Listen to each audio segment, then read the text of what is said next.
ठीक है। अब टॉपिक है ऑर्गेनाइजिंग हमारा।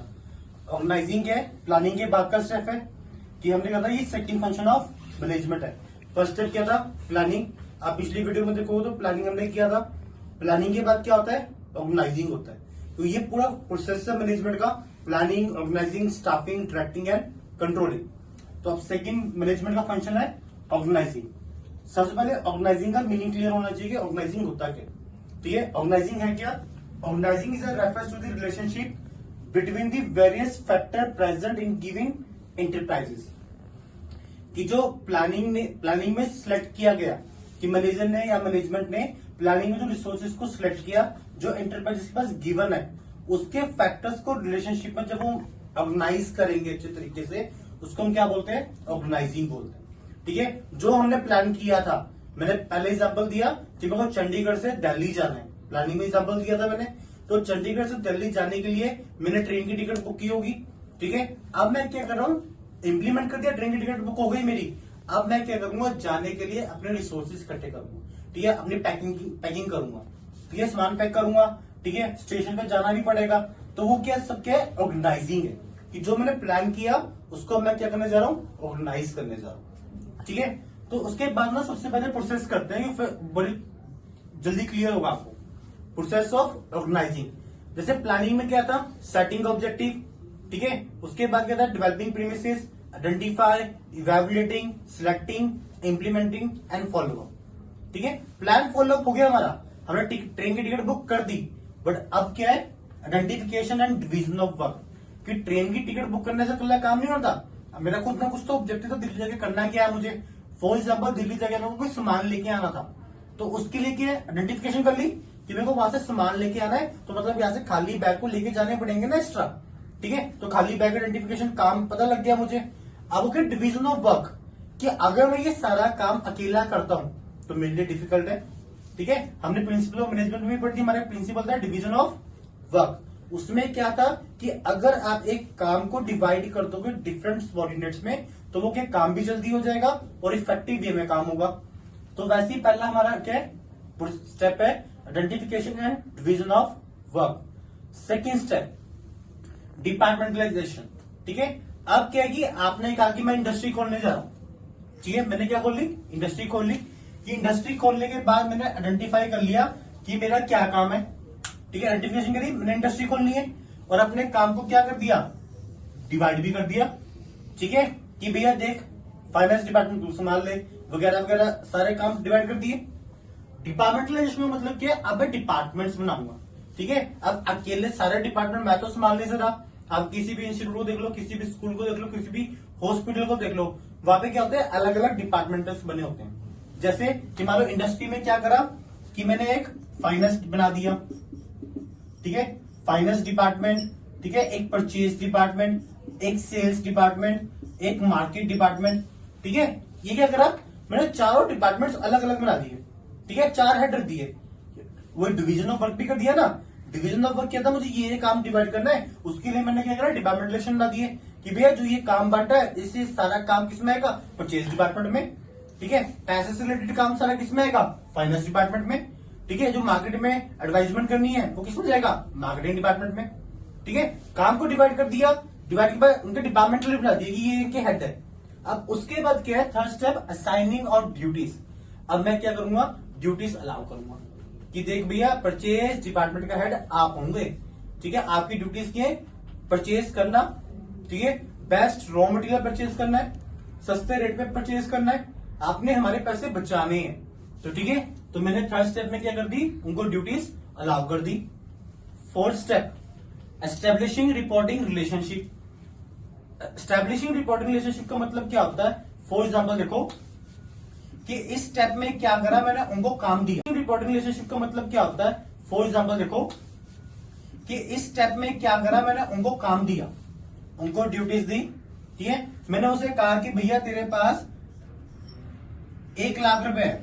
ठीक है, 1 लाख को मैंने हैंड ओवर कर दिया। अब तेरे पास 1 लाख है, तुझे टारगेट भी दे रहा हूं साथ में। मैंने उसको टारगेट दिया कि तूने भैया 100 बैग बनाने। कितने बैग्स बनाने? 100। कि आपने 100 स्कूल बैग्स बनाने कि सेशन स्टार्ट होने वाला है, मेरे को बैग्स चाहिए। तो मैंने उसको ड्यूटी बांट दी, ठीक है। अब जब वो काम कर रहा है, अपने अकॉर्डिंग काम कर रहा है, मुझे मतलब नहीं है, बट मैं उससे क्या मांगूंगा, रिपोर्टिंग मांगूंगा कि मैंने तुझे 1 लाख रुपए दिया था, साथ में जो ड्यूटी दी थी टारगेट पूरे करने की, तूने वो पूरी की या नहीं की। तो वो हमारा स्टेप क्या है, 4 है, एस्टैब्लिशिंग रिपोर्टिंग रिलेशनशिप, ठीक है। तो 4 ही स्टेप है। First one is identification and division of work, second is departmentalisation, third signing off duty, and fourth establishing reporting relationship. Clear? तो मीनिंग एंड प्रोसेस हो गया। अब सबसे इंपॉर्टेंट टॉपिक, कभी कभार वो क्या करता है कि 3 नंबर में डायरेक्टली क्वेश्चन डाल देता है, explain the importance of controlling organizing, ठीक है, explain the importance of organizing डाल देगा। बट जो इसके ना 50% चांसेस होते हैं, ठीक है, 100% वाला नेक्स्ट वीडियो में मिलेगा आपको कि उसमें क्या होगा। जो ये इंपॉर्टेंस है 50% तो है, क्या पता इस साल आ जाए, 22 Feb को सेट नंबर 3 में आ जाए, ठीक है। Explain the importance of organizing, 3 marks. Clear? अब क्या हमारे पास 6 पॉइंट है, मैंने कंट्रोलिंग की वीडियो में भी करवाया था। 3 तो पॉइंट आपको याद है, CGP. First one is continuous process, G means goal oriented, P means all passive. Organizing भी हर जगह की है, कॉन्टिन्यूस भी चाहिए और गोल ओरिएंटेड भी है। उसके अलावा भी 6 पॉइंट्स है हमारे पास, ठीक है। फोर्थ पॉइंट क्या होगा हमारा, बेनिफिट्स इन स्पेशलाइजेशन। सबसे बड़ा बेनिफिट क्या है, वो स्पेशलाइज कर देता है मुझे। देखो स्पेशलाइज कैसे करेगा कि मान लो मेरे पास 1000 बैग्स का ऑर्डर आया, ठीक है, 1000 बैग में एक बंदे को दे दूंगी तो तू बना ले, पॉसिबल नहीं है, टाइम लगाएगा। तो मैंने क्या करा, चक्के 4 इंप्लॉइज में बांट दिया, भाई 250 आपके, 250 आपके, 250 आपके एंड 250 आपके। कि आप क्या करो, 4 बंदे हैं, 4 इंप्लॉइज को काम बांट दिया, तो अभी जो ये पर्सन है ये क्या हो जाएंगे, स्पेशलाइज भी होंगे, ठीक है। इनके ऊपर बर्डन भी नहीं हुआ, इंप्लॉय भी खुश, मैं भी खुश, ऑर्गेनाइजेशन भी खुश, ठीक है। तो वो क्या होगी, benefits in specialization. Second, clarity in working relationship. Working relationship का मतलब क्या होता है, कई ऑर्गेनाइजेशन होती है उनको ना बहुत सारा काम दे देते हैं। जैसे हमारा एक प्रिंसिपल था यूनिटी ऑफ कमांड, ठीक है। यूनिटी ऑफ कमांड में क्या था कि एक बॉस, 1 हेड 1 प्लान होना चाहिए, ठीक है। उससे क्या हुआ, 1 प्लान इंप्लीमेंट नहीं किया, उसके ऊपर 3 प्लान इंप्लीमेंट कर दिए, ठीक है। कि मिस्टर ए मैनेजर बोलता है कि मैं तू ये काम भी कर, मिस्टर बी बोलता है तू ये काम कर, मिस्टर सी बोलता है ये काम कर। अब क्या 3 लोग उसको कमांड दे रहे हैं, अब वो इंप्लॉय क्या होगा, कंफ्यूज होगा ना, उसका वर्किंग रिलेशनशिप अच्छा नहीं होगा। अगर उसको 1 हेड 1 प्लान मिल रहा है, ठीक है, साथ साथ स्पेशलाइज तो होगा ही होगा, और क्या होगा, वो उसका वर्किंग रिलेशनशिप क्या होगा, बेस्ट होगा, ठीक है। ये सबसे बड़ी ऑर्गेनाइजिंग की इंपॉर्टेंस है, क्योंकि वो क्या कर रहा है, डिवीजन ऑफ वर्क भी कर रहा है, और साथ के साथ क्या कर रहा है, डिपार्टमेंटलाइजेशन भी कर रहा है, और हर किसी को क्या दे रहा है, अलग अलग ड्यूटीज दे रहा है वो, ठीक है। तो उससे क्या होता है, वर्किंग रिलेशनशिप हमारा इंप्रूव होगा। फोर्थ, ये तो हर किसी में आता ही आता है, ऑप्टिमम यूटिलाइजेशन ऑफ रिसोर्सेज, ठीक है। ये मेरा अडेप्टेशन टू चेंज। ऑर्गेनाइजिंग देखो होता क्या है, अडेप्टेशन टू चेंज का मतलब क्या है कि आपको टाइम के अकॉर्डिंग चेंज भी होना पड़ता है। कि फॉर एग्जाम्पल आपने डिसाइड किया कि भाई मैंने ये 4 डिपार्टमेंट बना लिए, फाइनेंस, परचेज, सेल, मार्केटिंग, ठीक है। असाइनमेंट ऑफ ड्यूटी के टाइम में भी आया, ठीक है, असाइनमेंट ऑफ ड्यूटी भी कर दी, बट उसे रिपोर्टिंग रिलेशनशिप मांगने गए, वो कहता वो तो मैंने बनाई नहीं, मेरा तो पूरा नहीं हुआ काम। तो क्या आप उसको छोड़ दोगे, नहीं, आप क्या दे रहा है, अलग अलग ड्यूटीज दे रहा है वो, ठीक है। तो उससे क्या होता है, वर्किंग रिलेशनशिप हमारा इंप्रूव होगा। फोर्थ, ये तो हर किसी में आता ही आता है, ऑप्टिमम यूटिलाइजेशन ऑफ रिसोर्सेज, ठीक है। ये मेरा अडेप्टेशन टू चेंज। ऑर्गेनाइजिंग देखो होता क्या है, अडेप्टेशन टू चेंज का मतलब क्या है कि आपको टाइम के अकॉर्डिंग चेंज भी होना पड़ता है।